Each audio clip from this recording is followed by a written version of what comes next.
নমস্কার বন্ধুরা, এই ক্রিসমাস চলেই আসছে, দুদিন বাকি আছে। এই আমি ফুড কেক বানাবো। তার জন্য আমি মোরব্বা নিয়েছি, কিশমিশ কাজু নিয়েছি, কালো কিশমিশ নিয়েছি, টুটি ফুটি নিয়েছি, আর এই যে চেরি ফল নিয়েছি, আর এই যে অরেঞ্জ মানে লেবু, এই লেবুর রস বানিয়ে নিয়েছি। এবার এইগুলো আমি সব কেটে নিয়েছি। এইগুলো আমি এই রসের মধ্যে দিয়ে দেবো, 2-3 ঘন্টা ভিজিয়ে রাখবো, যেহেতু এইগুলো ভিজলে ফুলে যাবে। আর যেহেতু এই ফুড কেকটা খুব টেস্টি হবে, বাচ্চাদের তো খুব প্রিয়। আমি এই ভিজিয়ে আমি 2 ঘন্টা পরে কেকের পর্বে ফিরে আসছি। এই বন্ধুরা, এই ড্রাই ফ্রুটগুলো আমার অরেঞ্জ জুসে 2 ঘন্টা মানে ভিজিয়ে রেখেছিলাম। সব দেখতে পাচ্ছেন ড্রাই ফ্রুটগুলো ফুলে গেছে। এবারে আমি কেকের উপকরণগুলো এক এক করে মেজারমেন্ট করব। এই মেজারমেন্ট কাপের 1 কাপ ময়দা, সব কিছু চেলে নিতে হবে। গুঁড়ো উপকরণগুলো 2 চামচ গুঁড়ো দুধ, আমুল দুধ লাগবে, বেকিং পাউডার, বেকিং সোডা, এই 2 চামচ কোকো পাউডার দেব, কর্নফ্লাওয়ার। এগুলো সব গুঁড়ো উপকরণগুলো আমি চেলে নেব। এবারে এগুলো সব মিক্সড করে দিতে হবে। এই গুঁড়ো উপকরণগুলো আমি এই ফলের জুস থেকে আমি এই ড্রাই ফ্রুটগুলো তুলে নিয়েছি। আমি একটু 1 চামচ ময়দা মাখিয়ে নেব। ময়দা মাখানোর কারণ আছে, এটা যখন ব্যাটারে দেব ময়দাটা মাখিয়ে দিলে মানে এক সাইডে ফুডগুলো থাকবে না, মানে কেকের চারিদিকে ফুডগুলো থেকে যাবে, আর এমনি দিলে এক পাশে হয়ে যাবে। ওই জন্য আপনারা যখনই করবেন একটু ময়দা মাখিয়ে মিক্সড করে নেবেন, তারপরে ব্যাটারে দেবেন, ফুডগুলো খেতেও ভালো লাগবে। এবার আমি রেখে দেবো, ব্যাটার তৈরি করব। এবার ডিমগুলো ফাটিয়ে নেব।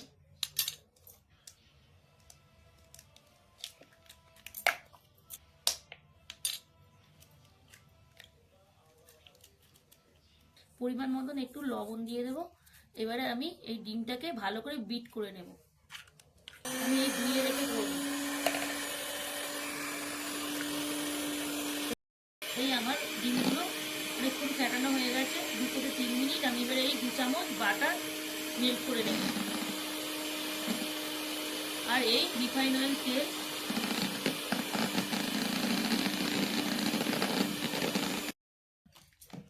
আমি অল্প অল্প করে চিনি আছে, এই কাপের চিনি নিয়েছি, 1 কাপের কম নিতে হবে।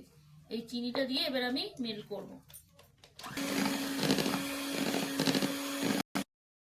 মানে মিক্স হয়ে গেছে, এবারে ভিনেগারটা দিয়ে মিক্স করে দেবো 1 চামচ। এই ভ্যানিলা এসেন্সটা আমি অল্প দেব, 3-4 ফোঁটা, বেশি দেবো না, বেশি দিলে দিতে হয়ে যাবে।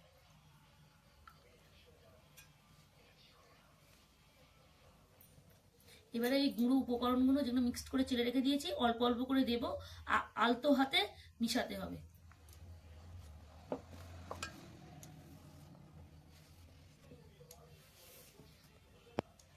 ব্যাটারটা সব মিক্সড হয়ে গেছে, শুকনো উপকরণগুলো। এবার যে অরেঞ্জ জুসের যে জুসটা আছে আমি অল্প একটুখানি দিয়ে দেব।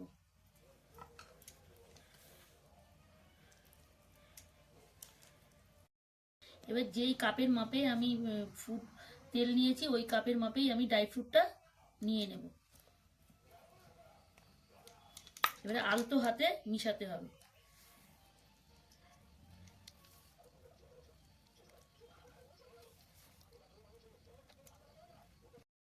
এই উপকরণগুলো আমার ড্রাই ফ্রুটের সঙ্গে মিশানো হয়ে গেছে আলতো হাতে। এবারে আমি ব্যাটারটা ঢালবো, সেহেতু আমি এই তেলটা একটু ব্রাশ করে নেব।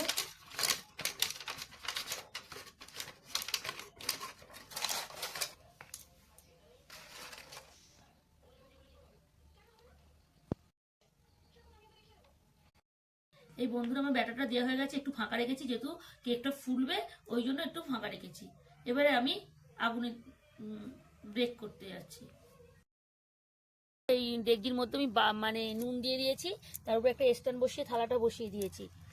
এবারে এই কেকের ব্যাটারটা আস্তে করে আমি বসিয়ে দেব।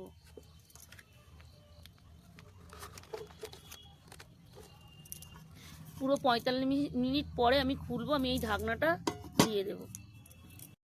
45 মিনিট থেকে 1 ঘন্টা হয়ে গেছে। আমি একবার খুলে দেখেছি, এই টুথপিক দিয়ে দেখবো ঠিকঠাক হয়েছে কিনা। এই দেখতে পাচ্ছেন কোনো কাঠিতে কোনো কিছু রাখছে না, তাহলে এই কেকটা পুরোপুরি আমার হয়ে গেছে। এবার আমি নামিয়ে নেব।